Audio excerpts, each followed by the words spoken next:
feels like it's been 4,000 days and 4,000 nights without the NFL. But this Thursday, they're coming back, kiddos, and I am so excited. So I thought it'd be fun for us to do a few predictions and just possibly see what could happen this NFL season, and also prepare you if you were just not paying attention during the off season, because I totally understand.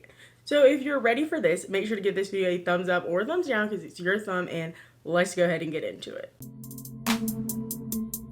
So first up, we're going to talk about all these the contract negotiations that have been going on this offseason. And a lot were resolved, but there was a few that had a lot of drama behind them. And first was Mr. Kyler Murray's, as he did sign a contract, as they were really holding it out before training camp. But it was reported that Kyler Murray had a few things in his contract. NFL players watch a ton of film, and in his contract they said, like, if you didn't watch this film by yourself, playing video games doesn't count, all these other things, that you would be in breach of your contract. After that was reported, Kyler Murray came out like a day and a half later and was like, that was never in our contract. This is like false information. Personally, I feel like that was in the contract, and everybody was cool and fine having it in there until it leaked to the media, because obviously it doesn't look good for Kyler Murray, you know, saying he doesn't really care about his job and he didn't do the off-season work and that's why they're not moving ahead. That was definitely probably in here, but it was a bad look for him, and he was like, okay, we got to save face. On the other hand of that quarterback, talking about Lamar Jackson was in contract extension negotiations this off-season, but his hasn't been resolved at the time that I'm recording this. And I think that's really interesting, because when you compare what Lamar Jackson has done and what Kyler Murray has done, one's done a lot more than the other. No offense, we love Kyler Murray over here. But Lamar Jackson, MVP, had them a really nice run in the regular season, got him to the playoffs. Kyler Murray, no MVP, not much, if any, playoff experience, if I'm not confused.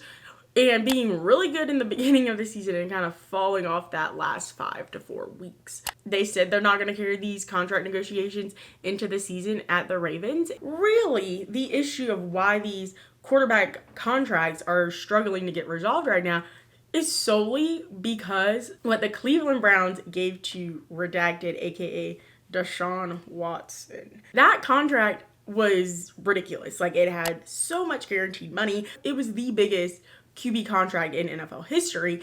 And now every other team is looking at the Cleveland Browns like, why did you do that? Because now that's the standard, that's the bar, and every top tier NFL quarterback is going to want that contract, which it was reported that that's basically what Lamar is asking for. He's asking for fully guaranteed contract, which is what Deshaun Watson got, and more money of that guaranteed contract. I don't see how this can get resolved, but I do hope it does, because he's a great fit at Baltimore. Literally, the entire city loves him. And personally, I couldn't see Lamar anywhere else other than Baltimore. And speaking of the Cleveland Browns, if you know, you know. We're not even going to get into all that drama. But aside from that, after they get past this 11-game suspension, how will the Cleveland Browns look this year? I mean, they don't have Baker Mayfield for the first time. They still have Myles Garrett. Kareem Hunt tried to leave, like, after the third day of training camp. And Andrew Berry was like, no, we're not doing that. I'm not saying they're going to be better without Baker Mayfield, because they still have a lot of other issues going on in that franchise.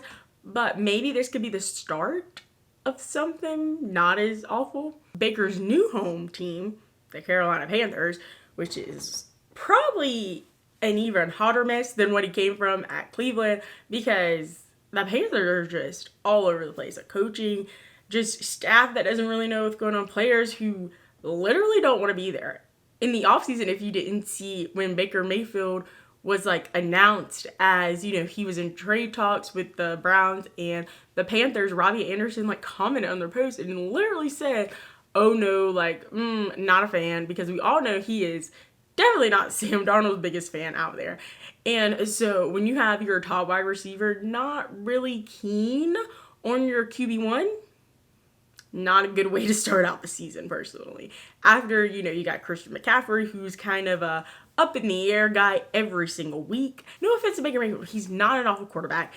He's a good quarterback, but he's not taking the Carolina Panthers where they need to go.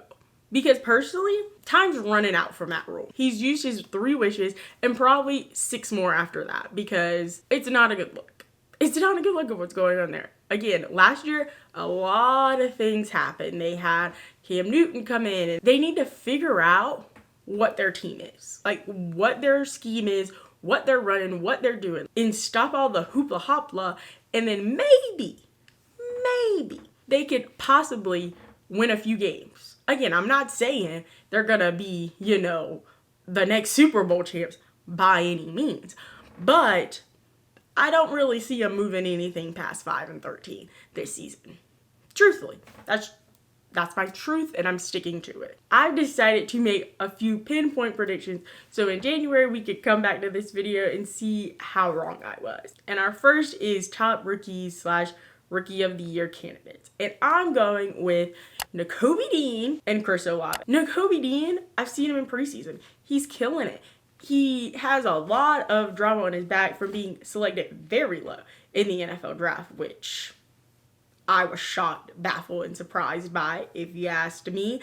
As well as Chris Olave, top wide receiver in Ohio State. He's coming to New Orleans. They really need to find that new person to step up and be that big wide receiver with a lot of talent, a lot of speed, and a pretty decent quarterback in whoever they choose. The next is sophomore slump, and I'm going with Mac Jones / the Patriots. No one saw that coming. The Patriots to be one of the top teams in the AFC, Mac Jones, freshman year, rookie year, right out of the gates from Alabama. Nobody saw that. I didn't see it, you didn't see it. So I'm not saying it was a fluke, I'm not saying it was a mistake, but a lot of people have their name, number written down, circled on their schedule because they got showed out by a 21-year-old in his very first season. The Patriots have really just lost their surprise factor. Next is our make it or break it teams. They're on the bubble, they're walking out on that pier, and if it doesn't get done this season, a lot of changes I feel like are going to happen. And those teams for me this season are going to be the Eagles, the Bears, and the Cowboys. I chose these 3 teams because 3 solid quarterbacks with them, with Jalen Hurts, Justin Fields, and Dak Prescott, but they really have been struggling to get those other pieces there. From having a stable offensive line for the Eagles to just having anyone for Justin Fields to throw the ball to in Chicago, and literally everything else and some with the Dallas Cowboys. I'm not saying they need to win a Super Bowl for everybody to keep their jobs. I'm not saying they need to win the NFC. I'm just saying they need to at least make the playoffs for something to happen, which I don't think that's going to happen in Chicago, if we're being completely honest. And lastly, I chose the breakout teams that are going to have pretty good seasons that no one saw coming. And those teams for me this season are the Bills, the Titans, and the Pittsburgh Steelers. I'm just as shocked as you are. We all kind of know why I chose the Bills and the Titans. 2 teams, AFC, that's been literally right there for the past 2 to 3 years and just haven't been able to get over that final hurdle, which with Derrick Henry, after he got injured, coming back a little bit healthier, the Bills teaming up and getting a stronger team. They added Von Miller to their defense now, along with having Josh Allen, Stephon Diggs, and everyone else included. And the Pittsburgh Steelers, hear me out. Like, sit down. I know you're literally in the comments like, girly, what? We got Big Ben out of there. He's sitting at home enjoying his beer, sitting on the couch watching Sunday Night Football, which he should have been doing a while ago, if we're being completely honest here. They have Mitch Trubisky, they have that Mason guy, and they have some pretty good talent. They got Najee Harris, they got some wide receivers. Yes, it's going to be their first year without Juju Smith-Schuster, but what was he really doing last season, if we're going to be completely honest, kiddos? So I think the fresh slate from new quarterback will really cause them to really make a move this season. It's kind of crazy, but we all know it wouldn't be sports if we didn't have just a tad bit of crazy in there, right? Well, since you know all of my predictions for this upcoming NFL season, make sure to check out my predictions for this upcoming college football season, as I predicted who is going to be in the college football playoffs. Subscribe and hit the bell to be notified every time I post a new video, which are Mondays at 11 a.m. Eastern Standard Time.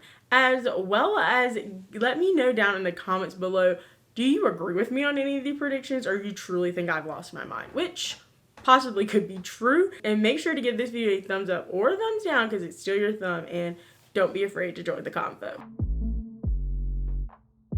They added, I almost said Vernon Davis.